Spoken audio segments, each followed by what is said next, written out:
ಕೋಟಿ ದರೋಡೆ ಆಗಿದೆ ಸರ್. ಇಡೀ ದೇಶದಲ್ಲೇ ಅಲ್ಲೋಲ್ ಕಲ್ಲೋಲಾಗಿದೆ. ಮಹಾರಾಷ್ಟ್ರ ಸಿಎಂ ಹೇಳ್ತಾರೆ ಇದು ಕರ್ನಾಟಕ ಸರ್ಕಾರ ಹಣ. ರವಿಕುಮಾರ್ ಕೂಡ ಹೇಳ್ತಾರೆ ಕಾಂಗ್ರೆಸ್ ಹಣ ಅಂತ ಹೇಳಿ. ಮಹಾರಾಷ್ಟ್ರ 4 ಕೋಟಿ ಸರ್, ದೊಡ್ಡ ರಾಬರಿ ಸರ್, ದೇಶದಲ್ಲಿ ದೊಡ್ಡ ರಾಬರಿ. ನೋಡಿ, ಈಗ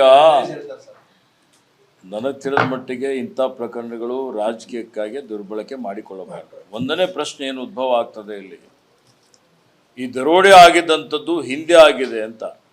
ಇದು ಯಾರ ಹಣ ಇತ್ತು, ಎಲ್ಲಿಂದ ಬರ್ತಾ ಇತ್ತು? ಏನು RBI ಹಣನ, ಏನು SBI ಹಣನ, ಅಥವಾ ಯಾರ್ದಾದ್ರೂ ಖಾಸಗಿ ಹಣನ? ಯಾವ ಕಡೆಯಿಂದ ಬರ್ತಾ ಇತ್ತು, ಎಲ್ಲಿಗೆ ಹೋಗ್ತಾ ಇತ್ತು? ಮತ್ತು ಇಷ್ಟು ದಿವಸ ಗೌಪ್ಯವಾಗಿ ಇಡ್ಲಿಕ್ಕೆ ಫಡ್ನವೀಸ್ ಅವರಿಗೆ ಏನಾಗಿತ್ತು?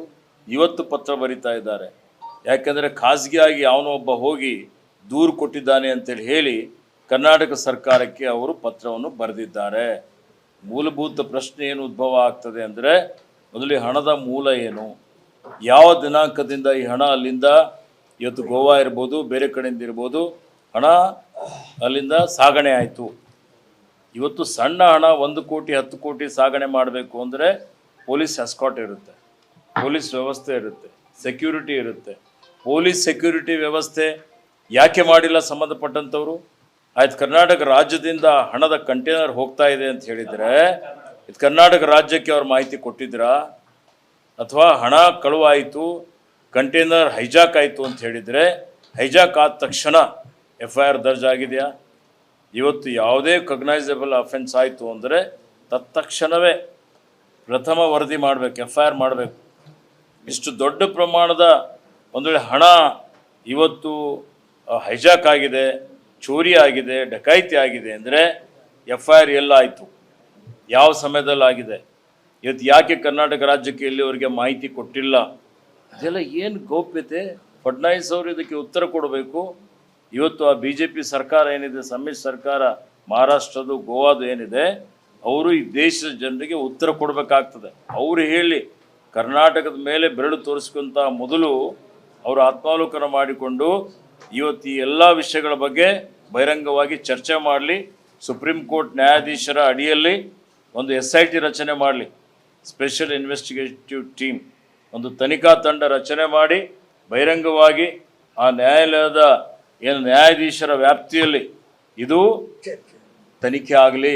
ತನಿಖಾ ವರದಿಯಲ್ಲಿ ಯಾರ್ಯಾರಿದ್ದಾರೆ, ಎಷ್ಟೆಷ್ಟು ದೊಡ್ಡ ದೊಡ್ಡ ಜನ ಇದ್ದಾರೆ, ಯಾರು ಹಗರಣ ಇದೆ, ಯಾರು ಚೋರಿ ಮಾಡಿದ್ದಾರೆ, ಆ ಹಣ ಎಲ್ಲಿದೆ ಈಗ, ಅದೆಲ್ಲವೂ ಬಹಿರಂಗ ಆಗಲಿ.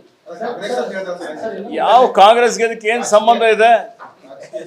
ನಿಮ್ಮ ತಪ್ಪನ್ನು ಮುಚ್ಚಿಕೊಳ್ಳಲಿಕ್ಕೆ, ನಿಮ್ಮ ವೈಫಲ್ಯವನ್ನು ಮುಚ್ಚಿಕೊಳ್ಳಲಿಕ್ಕೆ ಇವತ್ತು ನಮ್ಮ ಸರ್ಕಾರಕ್ಕೆ ದೂರುವಂಥದ್ದು ಇದು ಅತ್ಯಂತ ಕೆಳಮಟ್ಟದ ರಾಜಕೀಯ.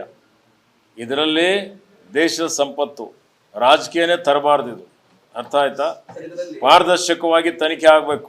ಈ ಪ್ರಕರಣದಲ್ಲಿ ಕರ್ನಾಟಕ ಪೊಲೀಸರೇ ಭಾಗಿಯಾಗಿದ್ದಾರೆ ಅಂತ ಹೇಳಿ ಏನು ಆರೋಪಿಗಳನ್ನ ಈಗಾಗಲೇ ವಶಕ್ಕೆ ತಗೊಂಡಿದ್ದಾರೆ. ಆರೋಪಿಗಳು ಹೇಳಿದ್ದಾರೆ ಸರ್, ಅವರ ಆಡಿಯೋದಲ್ಲೇ ಇದೆ. ಕರ್ನಾಟಕ ಪೊಲೀಸರು ನೋಡಿ, ಮೊದಲು ಇದು ಗೋವಾದಿಂದ ಬಂತು, ಮಹಾರಾಷ್ಟ್ರದಿಂದ ಬಂತು.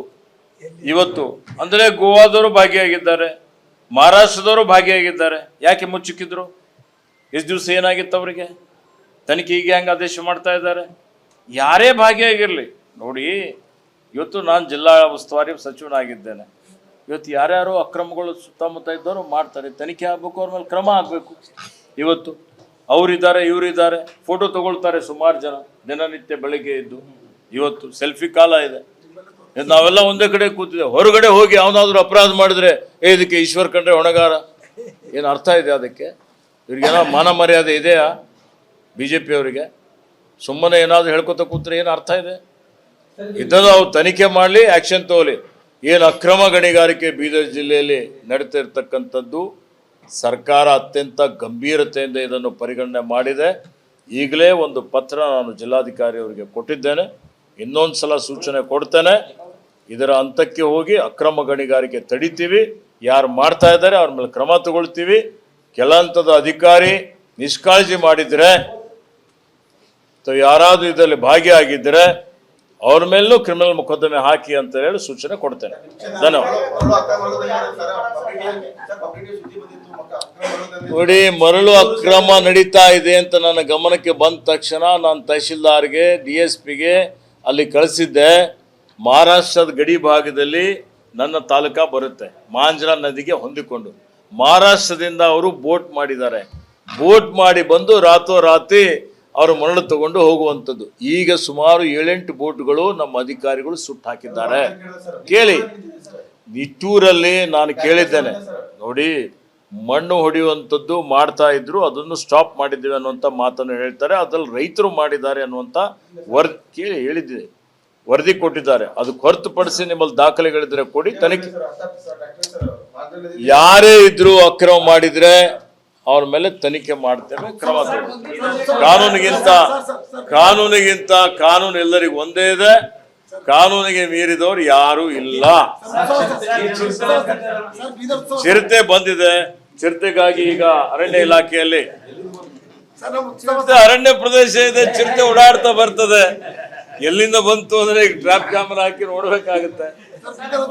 ಚಿರತೆ ಇದೆ, ಈಗ ಚಿರತೆ ಬಗ್ಗೆ ಸಭೆ ಮಾಡ್ಲಿಕ್ಕೆ ನಾವೆಲ್ಲ ಹೋಗ್ತಾ ಇದ್ದೇವೆ. ಅದಕ್ಕೆ ಕ್ಯಾಮರಾದಲ್ಲಿ ರೆಕಾರ್ಡ್ ಆಗಿದೆ.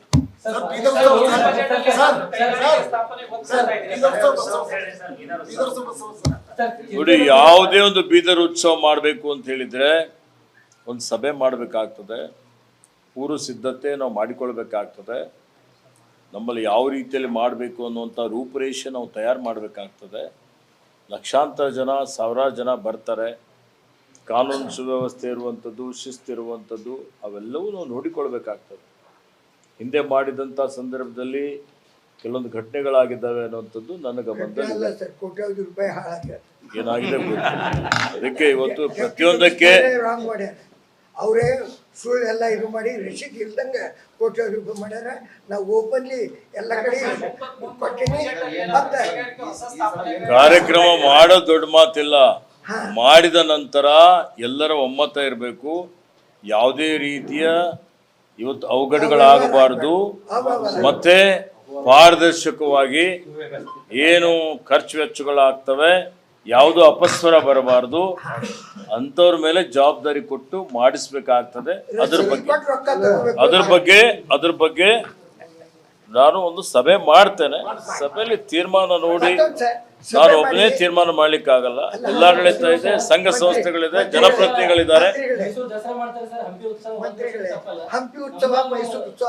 ಹಂಪಿ ಉತ್ಸವ, ಮೈಸೂರು ಉತ್ಸವಕ್ಕೆ ಸರ್ಕಾರ ಕೋಟ್ಯಾಂತರ ರೂಪಾಯಿ ಕೊಡ್ತದೆ. ಮೈಸೂರು ಉತ್ಸವಕ್ಕೆ 30 ಕೋಟಿ 40 ಕೋಟಿ ಸರ್ಕಾರದಿಂದ ಬರುತ್ತೆ. ಇಲ್ಲಿ ನಮಗೆ ಪ್ರತಿಯೊಂದು ಎಲ್ಲಾ ಬೀದರ್ ಅಷ್ಟು ದುಡ್ಡು ಸರ್ಕಾರ ಪ್ರತಿಯೊಂದು ಜಿಲ್ಲೆಗೆ ಕೊಡ್ಲಿಕ್ಕೆ ಆಗೋದಿಲ್ಲ. ಹೀಗಾಗಿ ಇವತ್ತು ನಾವು ಸಂಪನ್ಮೂಲ ಹಣಕಾಸಿನ ವ್ಯವಸ್ಥೆ ನಾವು ಮಾಡಿಕೊಳ್ಬೇಕಾಗ್ತದೆ. ಹಣಕಾಸಿನ ಜವಾಬ್ದಾರಿ ಯಾರು ತಗೊಳ್ತಾರೆ? ಜನ ಕೊಡ್ಲಿಕ್ಕೆ ಬಂದ್ರು. ಈಗಲೇ ಹೇಳಿದ್ರು ಹಿರಿಯರು, ಹಿಂದೆ ಮಾಡಿದ್ರು, ಆ DC ನೇ ದುಡ್ಡೆಲ್ಲ ಹೊಡೆದ್ಬಿಟ್ರು ಅಂತೇಳಿ.